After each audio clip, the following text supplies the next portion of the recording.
López es psicólogo, reconocido productor de radio y televisión y autor de su propia ficción, Tango para orquesta y esvástica, una novela policial que transcurre en solo 12 horas en una noche de tangos en 1947 en un cabaret con unos músicos nuevos llegados de Alemania y algunas cosas más que pasan por ahí y que no conviene spoilear, como se dice en el cine. Estamos con Demetrio López, gracias por acompañarnos aquí en GPS Audiovisual Radio. ¿Cómo estás? Gracias, Julia, gracias por tu tiempo. Nada, encantado de estar acá. Bueno, más allá de tu actividad como productor de radio y de televisión y de tu vínculo con el periodismo, también tenés un ojo puesto en la literatura. ¿Cuál es el origen de Tango para orquesta y esvástica? ¿Y cómo fue Mira, esta evolución hasta llegar a esta versión final, ¿no? de la novela? yo empecé a escribirla, tango lo empecé en el año 2011, cuando se me ocurrió, en algún momento le decía a alguien, se me ocurrió una idea, eh, que a lo mejor parece poco tener una sola idea, pero lo que se me ocurrió es una idea que yo no había leído. Yo no sé si soy digamos, el tipo que más ha leído en el planeta, pero nada, de algún modo yo sentí que eso no estaba narrado. Siempre, yo no soy un big fan del tango en el sentido estricto, digamos, de a ver, Se sé está, quién es cada uno de los que, por ejemplo, en la novela, de algún modo yo buscaba contar algo que, bueno, ya te digo, que yo no había contado, pero a la vez me interesa mucho esa época, me interesa mucho los años 40, los años 20, los años 30 y los años ujú, 50, sobre, y quizás los años 60 ya me resultan un poquito más familiares, porque bueno, yo nací en esa década, pero sobre todo los años 40, porque me parece que si hablamos, o sea, sos alguien de cine y habrás visto películas negras, para llamarlo de algún eh, modo, de los años 40 de Los Ángeles. Entonces yo te sí, digo, bueno, mirá, realmente ha sido narrado ya ese momento histórico, lo cual no me parece de ningún modo que mañana aparezca un Scorsese y empiece de nuevo, digamos, si vos digas, bueno, empezó de nuevo. Pero digamos, yo ese Buenos Aires no lo he leído, por supuesto, pero no desde el punto de vista que yo intentaba exponer o que yo intento exponer en la ujú, novela, ujú, que es tanto el mundo del tango, que en ese momento es la década de oro del tango, en los años 40 es la explosión, digamos, la madurez del tango, para sí, decirlo de algún modo, sí, que después en los años 50 un poco se va a ir agotando lentamente por distintas razones. Pero de algún modo, o sea, ese momento y esas cosas que estaban sucediendo, que incluso corresponde hablar de estos dos señores que llegan de Alemania, eh, ese cruce me pareció interesante. Hay un largo cruce y hay cosas muy escritas, o muchas escritas ya sobre el cruce del tango y el nazismo. O sea, yo las he ujú, leído. eh, Hay un par de tangos, digamos, que se tocaron profusamente en Alemania y no solamente, y no precisamente en los cabarets de Alemania. Pero ujú, eh, básicamente, volviendo a la novela, era la idea de poder narrar esos mundos que se atraviesan y que de algún modo me llevó mucho tiempo porque yo estuve, ya te digo, mi primera versión es o sea, yo venía haciendo, para decirlo de algún modo, una versión por año, ¿no? Hice una en el 2011, 2012, y así fui evolucionando, mostrándola. Mucha gente me decía, es muy largo, es muy corto, empezá de nuevo. Alguien me dijo, empezá de nuevo en un momento. Y ujú, tenía razón.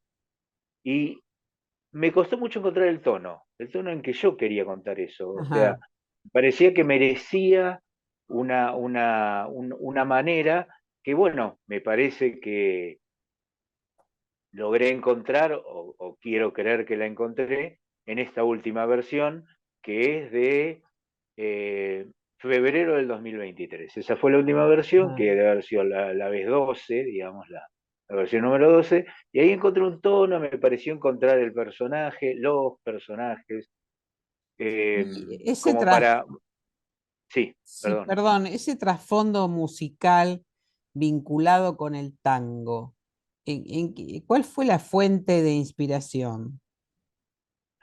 Mira, yo te decía hace un rato, yo no me considero un gran fanático del tango en términos de que, por ejemplo, yo empecé en el tango por Piazzolla, lo Ujú. que mucha gente, por Astor Piazzolla, lo que para mucha gente podría ser sacrílego, ¿viste? O sea, digamos, como empezar a lo mejor eh, por la máxima expresión musical, no estoy diciendo ni popular, ni... pero quien llevó el tango, digamos, a una expresión, digamos, musicalmente y complejamente musical, superavitaria, a mi modo de entenderlo. Ujú, ujú. Otra gente podría decirte Troilo, quizás, otros podrían decirte Gardel. Por eso digo a mi modo de ver. De todos modos, no me es ajeno ese mundo, lo conozco, y además era el mundo donde van a habitar estos personajes que yo te cuento, que es el tango de los años 40, es Claro. Troilo, Homero Mansi, o sea,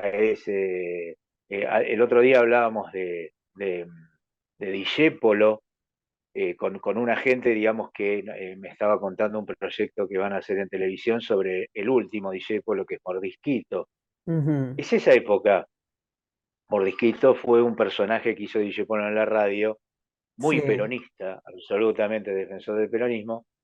Esto lo traigo a colación porque obviamente también estamos hablando de una época de oro del peronismo, ¿no? Claro, claro, claro. Sí, sí, 1947 es sí. un año después de que Perón llega al poder, ¿no? Es una época, digamos, la historia también está como trasfondo en esta novela.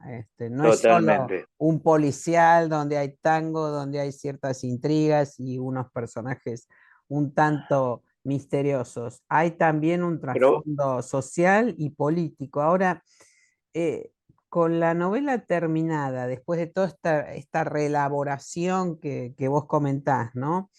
¿Qué, le encontraste resonancias audiovisuales? mira, a mí me cuesta no pensar en cine. Yo te Ajá, soy sincero, digamos, yo pienso en imágenes. O sea, a mí me cuesta mucho no pensar en esos términos. Digo, o sea, si yo tengo una referencia fílmica de esto que escribí, es Gatica el Mono, mm, hay una claro. escena, digamos, pero hay una escena básicamente que a mí siempre, eh, a ver, he visto películas de Leonardo Fabio, sé que mucha gente ha hecho el comentario, digamos, de que sobre todo Gatica el Mono se parece a esta película de Scorsese, al Toro Salvaje. Al toro salvaje, sí. Puede ser, es probable. Pero hay un par de escenas donde, bueno, el mono entra a un cabaret, Sí, más o menos como el que yo estoy pensando, y se pone a dirigir la orquesta. Yo no sé si te acordás de esa escena, sí, sí, sí, perfectamente, sí. que me pareció reveladora. O Ujú, sea, para mí esa escena es como, nada, o sea, el cine encuentra muchas veces soluciones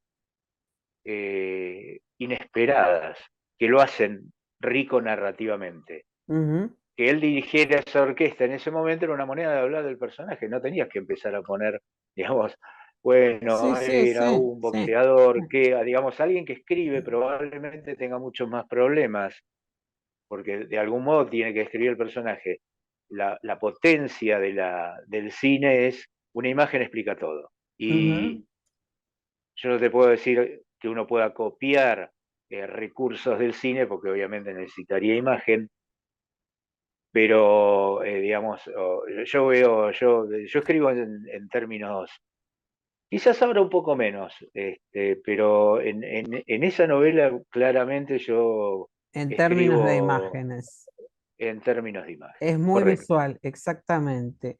Bueno, Demetrio López, autor de la novela Tango para Orquesta y Esvástica, editada por Azul Francia, que correcto, ya está a la venta. ¿Cómo se puede exactamente. conseguir? Azulfranciaeditorial.mitiendanube.com. Te lo Perfecto. repito, Sí. Azulfranciaeditorial, mitiendanube.com. Bueno. Entonces, allí pueden encontrarse con esta muy interesante Con, novela policial y si no, en librerías, y búsquenla, si no en librería, búsquenla en vale, librería. vale la pena acercarse. Demetrio, muchísimas gracias por acompañarnos y bueno, felicitaciones por esta creación, esta ficción. ¿Eh? Gracias, gracias Julia y lo mejor para ustedes. Muchas gracias. Seguimos adelante en GPS Audiovisual Radio.